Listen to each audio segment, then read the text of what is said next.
Dr Mishno Essam, votre enseignant de TD, et cette capsule présente un résumé de cours et pas le cours.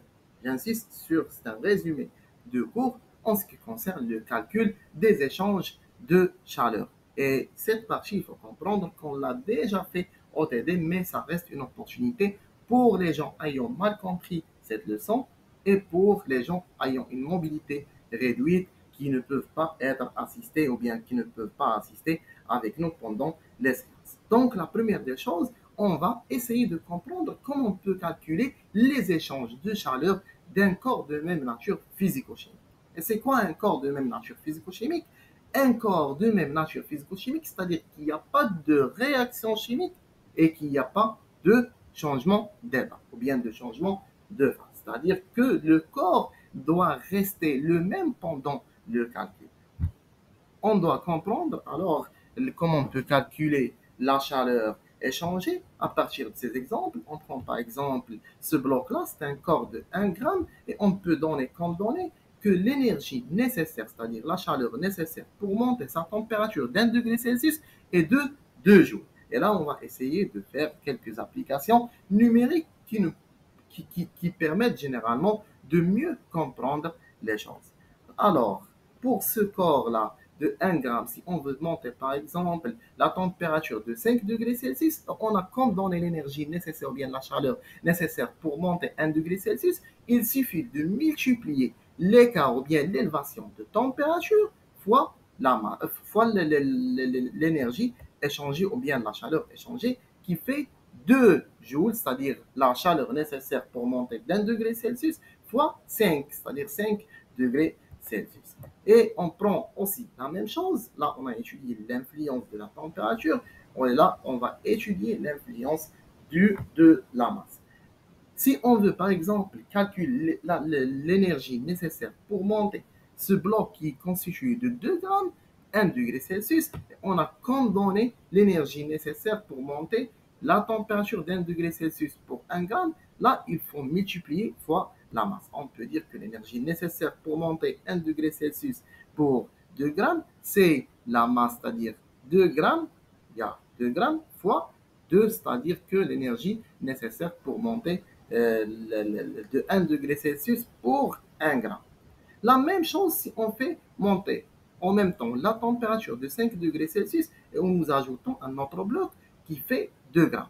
Donc là, il faut prendre en compte la masse qui est 2 grammes, il faut prendre aussi en compte la température parce que l'information donnée, c'est relatif à 1 gramme pour 1 degré Celsius. Donc l'énergie nécessaire pour monter la température de 5 degrés Celsius pour 2 grammes, c'est la masse, ce qui est simple, fois la température, c'est-à-dire l'écart de température, combien de degrés on a monté, fois la chaleur, c'est-à-dire l'énergie nécessaire ou bien la chaleur nécessaire pour monter la température de 1 degré Celsius pour 1 gramme. Et là, on va essayer de compliquer les choses, c'est-à-dire on prend 4 blocs et pour monter la température de 5 degrés Celsius, on a comme donné la chaleur nécessaire pour monter 1 degré Celsius pour 1 gramme, il faut multiplier toujours la masse fois l'élévation de température fois l'énergie nécessaire ou bien l'énergie unitaire qui est égale 40 joules. Donc, la même chose pour moi. Si on prend par exemple ce bloc qui constitue une mole de matière, et on peut dire comme information que l'énergie nécessaire, c'est-à-dire la chaleur pour monter 1 degré Celsius pour une mole est de 4 joules. Le calcul sera le même. Donc, pour monter la température de 5 degrés Celsius pour ce bloc qui est d'une mole, il faut multiplier l'élévation de température fois l'énergie nécessaire pour monter 1 degré Celsius, c'est-à-dire 4 fois 5 est égal à 20 joules. Et la même chose si on prend par exemple deux blocs de 1 mole. 1 mole, c'est-à-dire le total fait 2 moles, c'est-à-dire l'élévation ou bien pour monter la température d'1 degré Celsius pour 2 moles, il faut prendre en compte la quantité de matière fois l'énergie nécessaire pour monter la température d'1 degré Celsius pour 1 mole, c'est-à-dire que 2 fois 4 qui fait 8 joules. Et la même chose si on complique les choses, on prend par exemple deux blocs, 1 mole, c'est-à-dire ça fait 2 moles avec une élévation de 5 degrés Celsius. La quantité de chaleur échangée sera 2 moles fois 5 degrés Celsius fois 4. Et la même chose si on prend par exemple 4 blocs avec une élévation de 5 degrés Celsius. Le total sera Q est égal 4 fois 5, 4 moles fois 5 degrés Celsius fois 4 joules qui fait 80 joules. Donc, dans l'ensemble, on peut comprendre qu'il y a une chaleur relative au mol et il y a une chaleur, c'est la même chose, relative à la masse.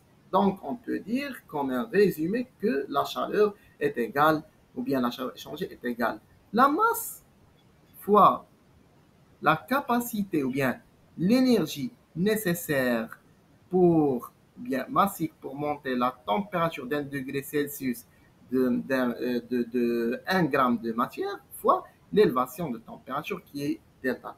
Ou bien si on travaille dans le mol, c'est le nombre de moles ou bien la quantité de matière fois l'énergie nécessaire pour monter la température d'un degré Celsius pour une quantité de matière d'une mole fois l'élévation de température. Donc, on peut déduire que CCM ou bien CN présente la capacité calorifique massique ou bien la capacité calorifique molaire qui présente généralement la quantité de chaleur nécessaire pour monter la température d'un degré Celsius, soit d'une quantité d'un gramme pour la capacité calorifique massique ou bien d'une quantité de matière d'une mole pour la capacité calorifique molaire.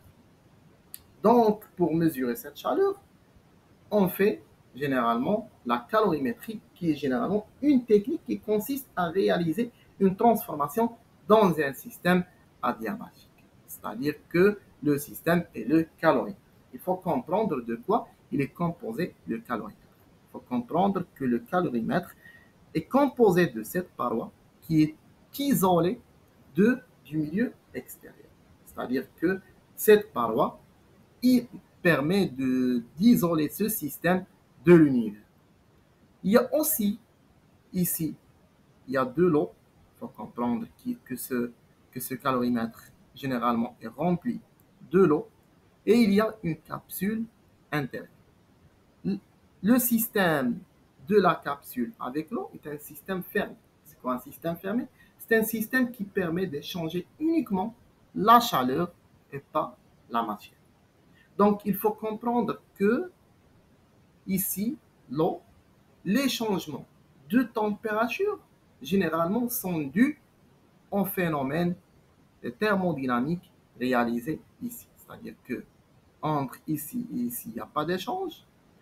Et entre la capsule et l'eau du calorimètre, il y a l'échange. Si on prend par exemple, c'est-à-dire que le système ici est fermé et le système ici est isolé et le système ici est fermé.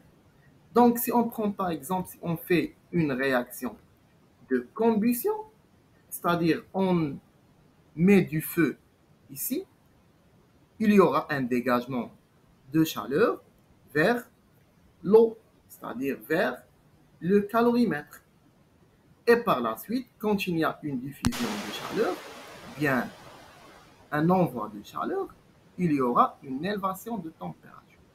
Et quand il y a une élévation de température, ou bien à partir de cette élévation de température delta T, on peut calculer l'énergie échangée à partir de notre relation Q est égal à M fois C fois delta T, ou bien Q est égal à N fois C fois delta. Donc, il faut comprendre que à partir, ou bien selon la conservation de l'énergie, la chaleur donnée par le système intérieur, c'est-à-dire dans la capsule, est égale à la même chose que la chaleur reçue au calorimètre. Donc, il faut comprendre qu'ici, il y a un échange de chaleur. La chaleur émise est égale à la même chose que la chaleur reçue par le calorimètre en valeur absolue. Ou bien, on peut dire que la chaleur émise, c'est une chaleur négative. Et la chaleur reçue par le système, c'est une chaleur positive.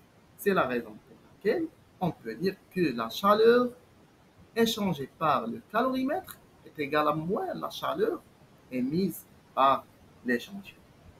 Donc, il faut comprendre ici que le système, ici, il faut comprendre qu'il y a deux systèmes. Le système ici de la capsule, où il y a des phénomènes thermodynamiques, bien une réaction chimique, bien quelque chose. Et ici, le système du calorimètre. Et le système du calorimètre comprend deux choses. Comprend l'eau avec qui va absorber la chaleur, bien il va la donner, selon le cas. Et il y a aussi l'intérieur du calorimètre. Parce que s'il y a une élévation de température de l'eau ici, il y aura aussi une élévation de température de l'intérieur du calorimètre. Donc on peut dire que le système du calorimètre qui va recevoir l'énergie dans ce cas, c'est un système hétérogène constitué de l'eau plus la part. Et comme je vous ai déjà expliqué que Q du calorimètre est égal l'élévation Q reçue à l'eau, ou bien donnée, qui est égal, il n'y a pas de changement de phase, qui est égal la masse de l'eau fois la capacité calorifique de l'eau, qui est égale généralement la quantité de chaleur nécessaire pour monter la température d'1 degré Celsius pour 1 gramme de l'eau, ou bien pour une mole de l'eau, selon les cas, fois delta T, c'est-à-dire le nombre de degrés, ou bien l'élévation de la température en degrés Kelvin, ou bien en degrés Celsius, ça donne la même chose. Plus l'appareil. Donc l'énergie diffusée sera généralement distribuée, ou bien sera décomposée. Une partie sera destinée à l'eau et l'autre partie sera destinée à l'appareil. Donc pour calculer Q de l'appareil, c'est la capacité calorifique de l'appareil fois l'élévation de température. Généralement, il y aura même élévation de température. Et c'est quoi la capacité calorifique de l'appareil? C'est l'énergie nécessaire pour monter la température du calorimètre d'1 degré Celsius. C'est la même chose que ici, c'est l'énergie nécessaire pour monter la température de l'eau avec 1 degré Celsius, mais pour 1 gramme ou bien ici pour une mole. Tandis que la capacité calorifique du calorimètre, on peut dire que la masse est déjà inclue. C'est-à-dire c'est l'énergie nécessaire pour monter la température d'1 degré Celsius pour l'ensemble de l'appareil. Donc, d'une manière générale, on peut la mettre sous cette forme, c'est-à-dire que la masse de l'eau fois capacité calorifique de l'eau plus la capacité calorifique du calorimètre fois delta. Là, on va essayer de comprendre les états de matière. Il faut comprendre que chaque substance dans la nature, elle peut se présenter sous la forme ou bien sous plusieurs formes physiques. Il faut comprendre que dans la nature, même substance, on peut la trouver dans l'état solide, dans l'état liquide et dans un état gazeux. On prend par exemple l'exemple de l'eau, ou bien on prend l'exemple de l'eau comme témoin. L'eau commence généralement par l'état solide, qui est la glace. Et puis, quand on augmente la température, l'eau passe à l'état liquide. Et on peut le trouver aussi quand on augmente bien la température à l'état gazeux. Donc, cette structure présente généralement la structure chimique de l'eau solide, c'est-à-dire de la glace. Il faut comprendre ici que les molécules sont bien organisées sous forme d'hexagonale et il y a beaucoup de fortes liaisons qui lient les molécules de l'eau les unes des autres. On peut considérer que celle-là est une molécule, celle-là est une molécule, celle-là est une molécule. Et chaque molécule est liée avec plusieurs liaisons qu'on les appelle généralement les interactions hydrogènes ou bien les liaisons hydrogènes avec d'autres molécules. Quand on augmente la température, il y aura une cassure de quelques liaisons.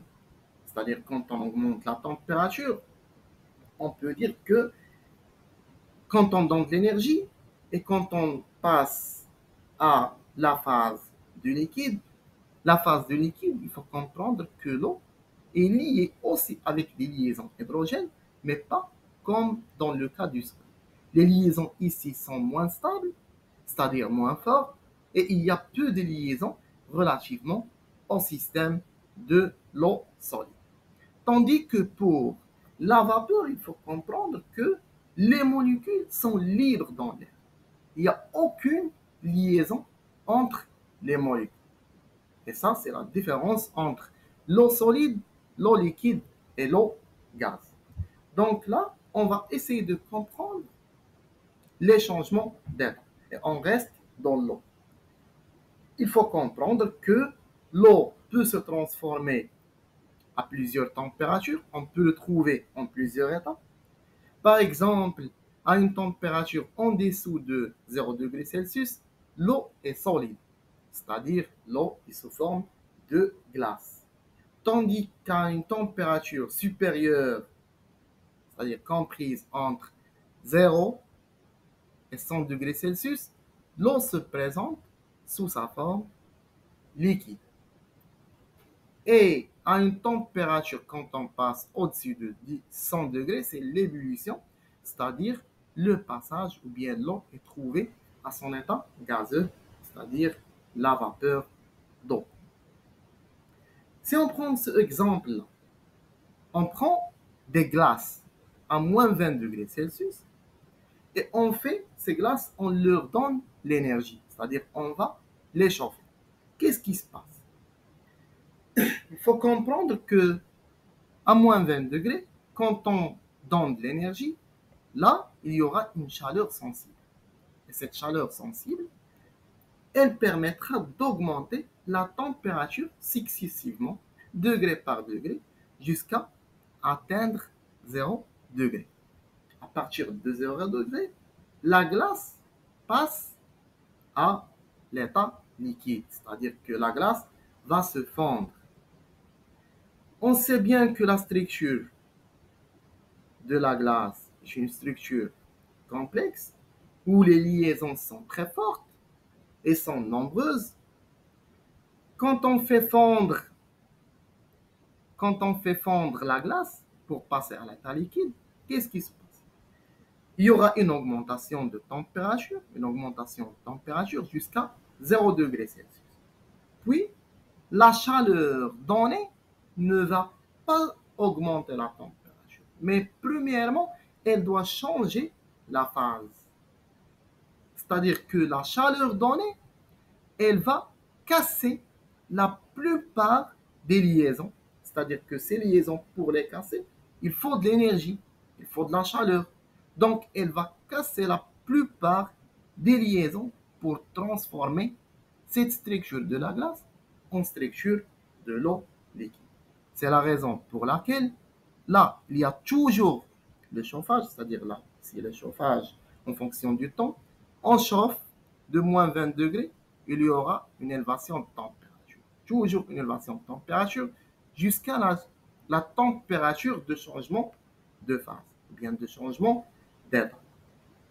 À la température de changement d'état, la chaleur donnée ne va pas augmenter la température. C'est-à-dire la température sera stagnée. Pourquoi? Parce que la chaleur donnée sera destinée pour casser les liaisons entre les molécules d'H2O jusqu'à obtenir, ou bien jusqu'à la cassure de la dernière liaison qui permettra de passer à l'état liquide. Après 0 degré Celsius, ou bien je peux aussi mentionner que dans ce palier, on peut trouver les deux phases. Il y a la glace, il y a l'eau liquide. La glace, c'est-à-dire la matière qui n'a pas encore, ou bien la matière dont les liaisons n'ont pas encore été cassées. Alors, après le changement de phase et après le passage de toutes les molécules de l'eau de l'état solide à l'état liquide, la chaleur donnée permettra d'augmenter, c'est-à-dire se transformera en chaleur sensible et va permettre d'augmenter la température successivement de 0 degrés Celsius jusqu'à 100 degrés Celsius. À 100 degrés Celsius, il y aura le même phénomène parce que c'est la température.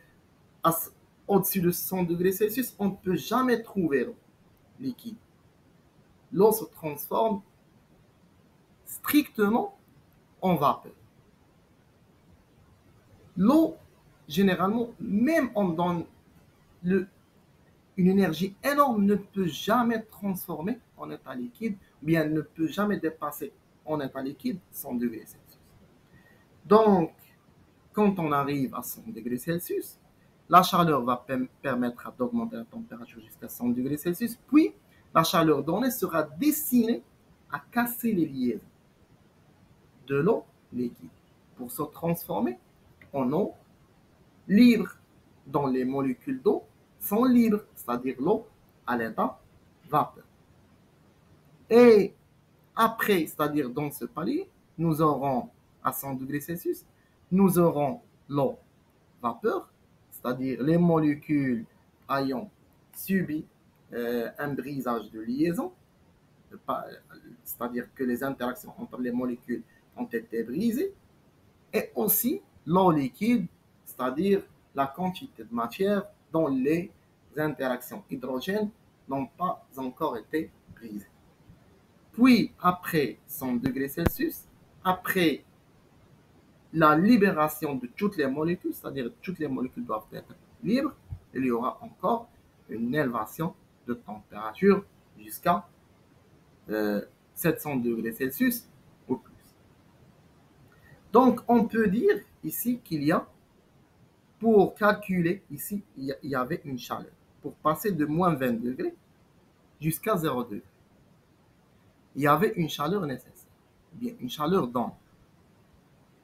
Ici aussi, on a donné de l'énergie, c'est-à-dire on a donné de la chaleur pour faire le changement d'état et pour casser les liaisons. Ici, on a donné aussi la chaleur pour monter de 0 degré jusqu'à 100 degrés. Et ici, la même chose, on a donné la chaleur, mais la chaleur a été destinée pour briser les interactions hydrogènes entre les molécules de l'eau et pour transformer l'ensemble de l'eau liquide en vapeur. Et ici aussi, il y a une chaleur qui nous a permis de dépasser 100 degrés, de monter la température jusqu'à 700 par exemple. Donc, la chaleur pour passer de moins 20 degrés jusqu'à 700 par exemple, c'est l'ensemble de ces chaleurs. Et on doit détailler chaque chaleur seule, indépendamment des autres. Donc, il faut comprendre ici que ce diagramme est généralement se fait à pression constante. On a chauffé l'eau à pression constante. Donc, ici, l'énergie, c'est QP, qui est égal à delta H. On sait très bien que delta H est égal à QP. Nous avons déjà vu ça en TD. Et pour la calculer, on doit la calculer avec la même relation qu'on a vue. Ici, il y a un corps de même nature physico-chimique, c'est-à-dire QP est égal le nombre de moles de la matière, c'est-à-dire de la matière qu'on a mis au début, fois la capacité calorifique à l'état solide, j'insiste sur à l'état solide, fois l'élévation de température, c'est-à-dire la température entre 0 degré, c'est-à-dire température de fusion, moins la température de 20 degrés. Ici, il faut comprendre qu'il y a une chaleur, et cette chaleur, généralement, se calcule expérimentalement. Donc, souvent, elle est donnée au TD et dans les exercices. Et cette chaleur, appelée la chaleur latente. Et puisqu'on est dans la fusion, ça sera une chaleur latente de fusion, c'est-à-dire LF. Cette chaleur, elle présente quoi? Elle présente l'énergie nécessaire pour faire le changement d'état à la fusion d'une mole de matière. C'est la raison pour laquelle il faut multiplier fois le nombre de moles ou bien la masse si on travaille en capacité massive. Ici, la même chose, il y a une autre énergie et cette énergie avait une élévation avec du corps de même nature physico-chimique. Ici, on n'a pas changé d'état. Il y avait le même état. Donc, QP ici est égal delta H3 est égal le nombre de moles. On rappelle que CP, c'est la capacité calorifique à pression constante, ou bien c'est l'énergie nécessaire pour monter la température d'un corps de même nature physico-chimique d'1 degré Celsius pour une mole. C'est la raison pour laquelle il faut multiplier fois N et fois l'élévation de température qui est égale T vaporisation entre 100 et 0 degré. L'astuce, c'est de décomposer les états, décomposer les phénomènes. Ici, il y a une chaleur sensible, il y a un phénomène d'élévation de température. Ici, un autre phénomène où on a brisé les liaisons entre les molécules d'H2O pour passer à la terre liquide. Ici, on a aussi monté la température, un autre phénomène, mais il faut prendre en compte que l'eau ici est liquide, c'est la raison pour laquelle il faut multiplier fois CP liquide. Il faut faire la différence. La capacité calorifique ici n'est pas la même que ici. Ici, c'est la glace. Cette capacité calorifique pourrait être importante ou bien inférieure.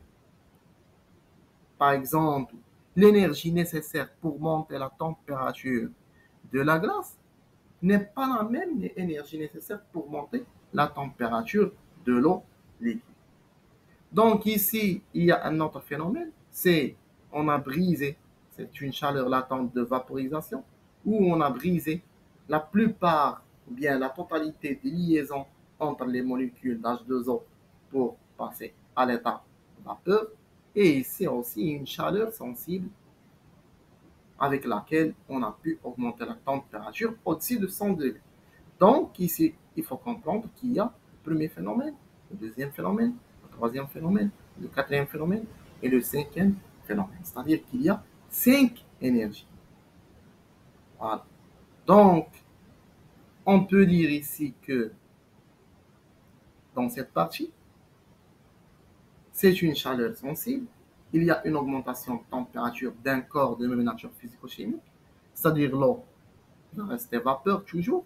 C'est le nombre de moles toujours fois Cp, c'est la capacité calorifique ou bien l'énergie nécessaire pour monter la température d'1 degré Celsius pour une mole de gaz à pression constante fois l'élévation de température delta. Donc on peut dire là que l'énergie totale est égale, ou bien delta H, l'enthalpie totale, est égale à l'ensemble des enthalpies. En principe, delta H total, standard, pression constante, est égal à delta H1 plus delta H2 plus delta H3 plus delta H4 plus delta H5. Et on doit commencer. Donc, pour celle-là, c'est NCP, l'eau toujours est sous forme de solide, sous forme de glace, solide fois T de fusion moins température de delta. Plus le nombre de moles fois la chaleur latente, c'est-à-dire pour faire de fusion, pour faire le changement d'état du solide en liquide. Plus, ici, il y a eu une élévation de température, c'est le nombre de moles fois la capacité calorifique liquide, c'est-à-dire du corps à l'état liquide, fois l'élévation de température qui est la température de vaporisation, moins la température de fusion. Plus N fois la chaleur latente pour faire la vaporisation, c'est-à-dire pour passer de l'état liquide à l'état vapeur, plus cette élévation, c'est-à-dire le nombre de moles fois la capacité calorifique du gaz, fois ou bien c'est une élévation de température entre la température finale et la température de vaporisation. Donc, dans l'ensemble, il faut comprendre que les changements d'état sont plusieurs. Et les états de matière sont en principe trois: solide, liquide et gaz. Donc, il faut comprendre que le passage du solide en liquide, c'est une fusion, caractérisée par une chaleur latente de fusion. Le passage du liquide en solide, c'est une solidification, caractérisée par une chaleur latente de solidification. Il faut comprendre que la chaleur latente de solidification est égale moins la chaleur latente de fusion. C'est normal. Si on prend par exemple que pour faire fondre de la glace, pour faire fondre de la glace en liquide, nécessite de l'énergie, la réaction ou bien la transformation inverse, elle ne va pas nécessiter de l'énergie, mais elle va donner de l'énergie. L'établissement de ces liaisons donne de l'énergie. C'est une transformation inverse. Donc, on peut comprendre aussi que le changement d'état du liquide en gaz, c'est une vaporisation, caractérisée par une chaleur latente de vaporisation. Et le changement d'état du gaz en liquide, c'est une liquéfaction, caractérisée par une chaleur latente de liquéfaction. Et il faut comprendre que chaleur latente de liquéfaction est égale à la chaleur latente de vaporisation. Et la même chose pour le passage du solide en gaz. C'est une sublimation caractérisée par une chaleur latente de sublimation, LS, souvent. Et le passage du gaz en solide, c'est une condensation caractérisée par une chaleur latente de condensation. Il faut comprendre toujours que la chaleur latente de condensation est égale à moins la chaleur latente de sublimation. Donc, si on voit donc, par exemple, dans un exercice que le passage a été fait par une condensation, ou bien c'est une transformation de condensation, et on vous donne N de sublimation, il faut mettre, ou bien il faut comprendre que il faut faire le calcul avec moins la chaleur latente de sublimation. Parce que la chaleur latente de condensation est égale à moins la chaleur latente de sublimation. Donc, on peut dire que la chaleur latente, en principe, c'est l'énergie nécessaire pour faire un changement d'état pour une mole de matière, ou bien 1 gramme en cas d'une masse. Il faut toujours multiplier fois le nombre ou bien la quantité de matière. Donc, si on a par exemple 2 moles, l'énergie nécessaire comme donnée pour faire le changement d'état, par exemple, d'une mole est de 2 kJ, alors l'énergie nécessaire pour faire le changement d'état de 2 moles est de 4 kJ. Donc, en principe, la chaleur de changement d'état molaire est égale au nombre de moles fois la chaleur latente, et la chaleur de changement d'état massique est égale à la masse fois la chaleur latente massique. Donc, on va essayer de faire un exercice d'application des choses que nous avons expliquées.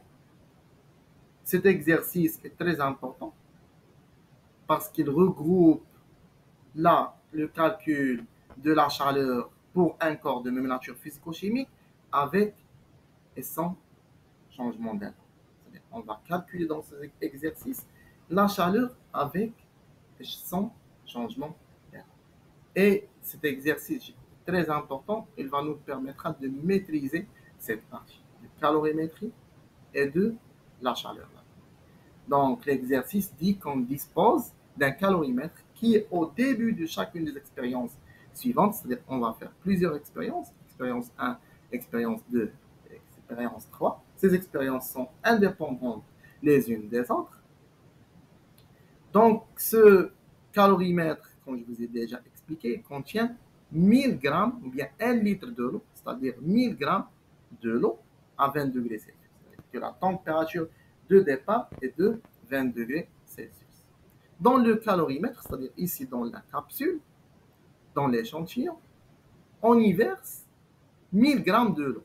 Dans cet échantillon, il y aura, ou bien on ajoute 1000 grammes de l'eau à 60 degrés Celsius. Il faut comprendre que la température ici est de l'échantillon est de 60 degrés Celsius.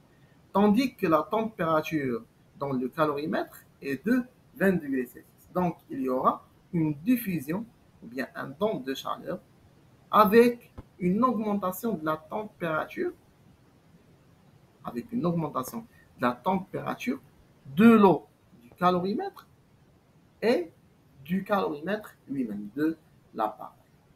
Et la température finale, quand la réaction ou bien la diffusion de chaleur va terminer, il y aura une température d'équilibre qui regroupe l'ensemble, c'est-à-dire l'échantillon plus l'eau plus le calorimètre, c'est 38, donc il faut comprendre ici qu'on a deux systèmes, comme je vous ai expliqué. Le système de l'eau plus calorimètre qui va recevoir de l'énergie, 60 degrés Celsius, et le système de l'échantillon qui va perdre ou bien qui va donner de l'énergie. Donc, comme je vous ai expliqué, le système du calorimètre est un système hétérogène composé de l'eau plus l'appareil. Donc, Q du calorimètre est égal la masse de l'eau, c'est-à-dire c'est un système hétérogène, la masse de l'eau fois la capacité calorifique massique de l'eau, c'est-à-dire que si on vous donne par exemple la capacité calorifique de l'eau en kilogrammes, il faut prendre la masse en kilogrammes. C'est comme on vous dit que on vous donne l'énergie nécessaire pour monter la température d'un degré Celsius pour 1 kilogramme. Là, elle est donnée généralement 4,18 joules par gramme par Kelvin, c'est-à-dire que la capacité, l'énergie nécessaire pour monter la température d'un corps d'un gramme de 1 degré Celsius ou bien 1 Kelvin est de 4,18 joules. Donc, Q calorimètre est égal à la masse de l'eau fois la capacité calorifique fois l'élévation de température, bien la variation de température, delta T, plus mu cal, c'est-à-dire l'énergie nécessaire pour monter la température d'un degré Celsius du calorimètre fois l'élévation de température. Donc, on peut l'écrire avec cette forme, il n'y a pas de problème. Donc, delta T est égal pour le calorimètre et l'eau, la température finale moins la température de départ. Pardon, ici, normalement, c'est 38,8 moins 20. C'est température 38,8 moins 20, s'il vous plaît, il faut la corriger. Pour l'échantillon, il était à 60 degrés Celsius. Donc, ce échantillon, il va perdre l'énergie. On sait très bien ici qu'il n'y a pas de changement d'état. Ici, il n'y a que de l'eau. On a versé de l'eau. Et l'eau va passer de 60 à 38,8. Il n'y a pas de problème. Il n'y a pas de changement d'état. Donc, on va calculer les choses normalement. C'est-à-dire que l'énergie perdue qui est égale la masse ajoutée, c'est-à-dire 1000 grammes, fois la capacité calorifique de l'eau, fois la variation de température, avec la variation de température égale la température finale moins la température initiale. C'est-à-dire que la température 38,8 moins 60. Il faut comprendre que cette énergie, c'est une énergie perdue, donc elle sera négative. Par conséquent,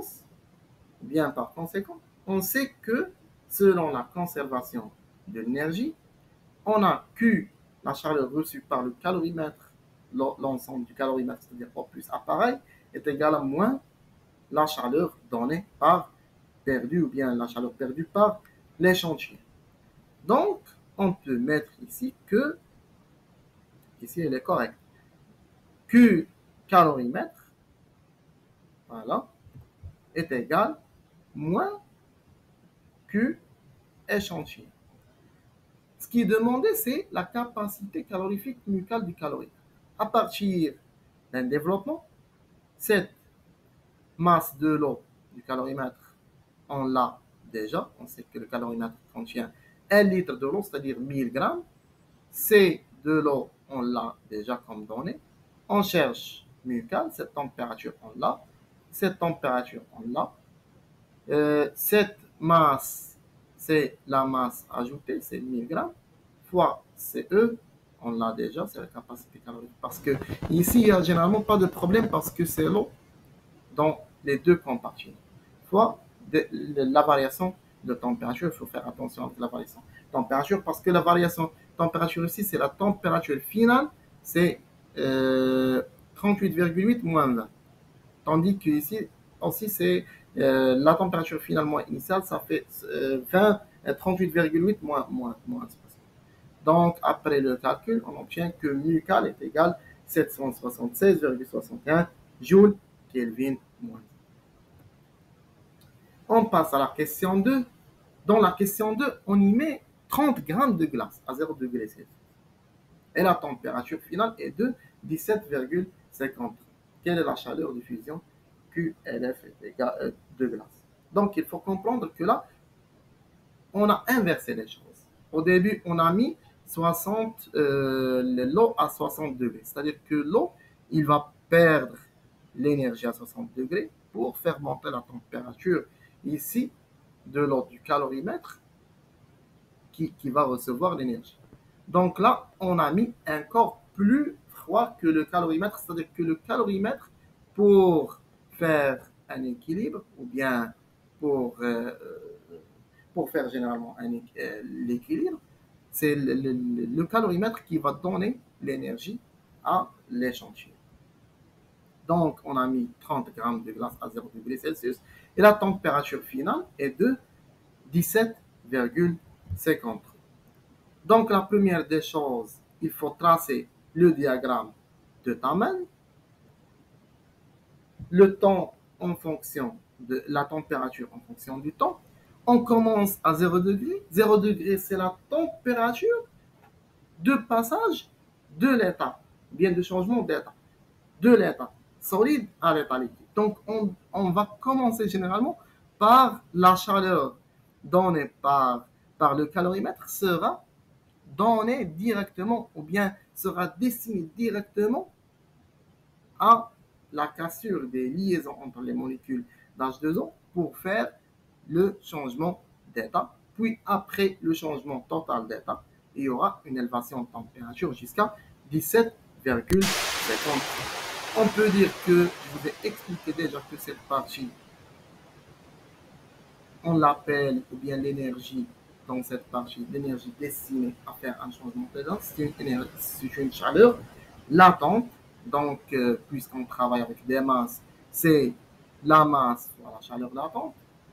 On rappelle que la définition de la chaleur latente, c'est ici, par exemple, massique, c'est l'énergie nécessaire pour faire le changement d'état d'un gramme de matière et pour la fusion, pour faire la fusion d'un gramme de glace. Et ici, il y aura un système de même nature ou bien un corps de même nature physico-chimique dont la chaleur elle pourrait être calculée à partir de l'équation M fois la capacité calorifique de l'eau fois la variation de température. Donc, toujours, on a deux systèmes, le calorimètre et l'échantillon. Le système calorimètre, toujours, c'est un système hétérogène composé de l'eau plus appareil. Donc, ça, on l'a démontré auparavant. Q calorimètre est égal à MO fois CO plus mu cal, on l'a déterminé dans la question précédente, fois la température initiale finale moins la température initiale. Et la température finale est de 17,53, tandis que la température initiale, on a commencé à 20 degrés Celsius.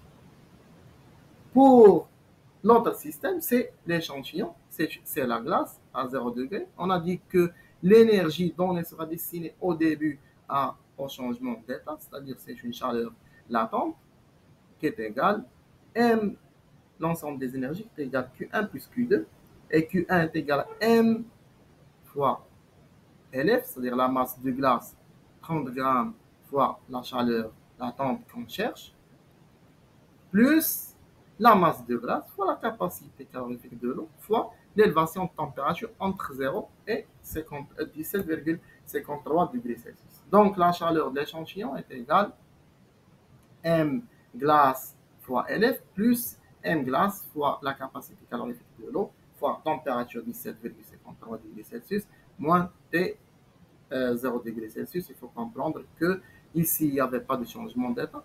On a calculé les choses normalement. Et s'il y avait un changement d'état, c'est-à-dire on a passé de la glace en liquide, donc il y aura l'énergie totale. C'est une énergie composée entre la chaleur latente et la chaleur sensible. Donc, dans l'ensemble, on sait que Q calorimètre, c'est-à-dire l'énergie donnée par le calorimètre et l'eau, ici est égal à la même chose, est égal à l'énergie reçue par 30 grammes de la glace. Donc, ou bien moins l'énergie de l'échantillon. Donc, l'énergie de l'échantillon, ou bien la chaleur de l'échantillon est égale à ça, est égale la chaleur latente, la chaleur du calorimètre. Je m'excuse parce que je suis fatigué de vidéo. Bien, la vidéo est vraiment longue. Et je suis à 23 heures. Bien, c'est minuit 22. Donc, on peut continuer à partir de cette équation. On sait que la masse de glace est 30 grammes. Là, il n'y a pas de problème. La capacité calorifique de l'eau est donnée 4,18 joules, gramme moins 1, Kelvin moins 1. La température initiale, la température finale pour les deux systèmes sont connues. Mu, on l'avait déterminé dans la première question, qui était 76 joules par Kelvin. Et à partir de cette équation, à partir d'un développement de l'équation, on peut calculer LF facilement, qui est égal à 334,81 joules gramme moins 1. Donc, pour le troisième cas, on a mis de la glace, 30 grammes de la glace, mais cette fois à moins 10 degrés. La même chose, il y a eu un changement d'état, donc 30 grammes de la glace, et c'est la même chose, c'est le calorimètre plus l'eau du calorimètre qui vont donner l'énergie à la glace pour permettre d'augmenter sa température à une température d'équilibre jusqu'à 17,47 degrés Celsius. Donc, toujours le diagramme d'Ottamel. On commence à moins 10 degrés Celsius. Il y a eu ici, il y a de la matière solide. Ici, l'eau est sous sa forme liquide. Donc, entre moins 10 et 10 degrés, il y aura une chaleur sensible, c'est-à-dire la chaleur sera destinée à l'élévation de la température jusqu'à 0 degré Celsius. À 0 degré Celsius, il y a un changement d'état, c'est-à-dire le passage de la glace du solide en liquide.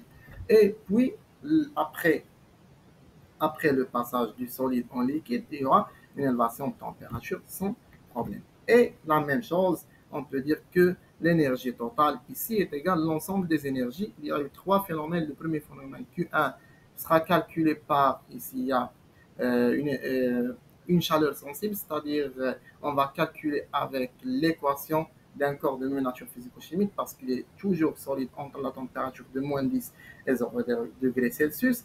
Donc, M de la glace fois la capacité calorifique de la glace, pas du liquide. Il faut comprendre qu'il y a une différence. Quand on est dans le solide, il faut chercher la capacité calorifique du solide. Quand on est dans le liquide, la capacité calorifique du liquide. Quand on est dans le gaz, c'est la capacité calorifique du gaz. Fois delta T, c'est-à-dire la variation de température. La variation de température ici, c'est entre 0 et moins 10. Ici, il y aura un Q2 qui est égal à la masse fois la chaleur latente pour faire le changement d'état du solide en liquide.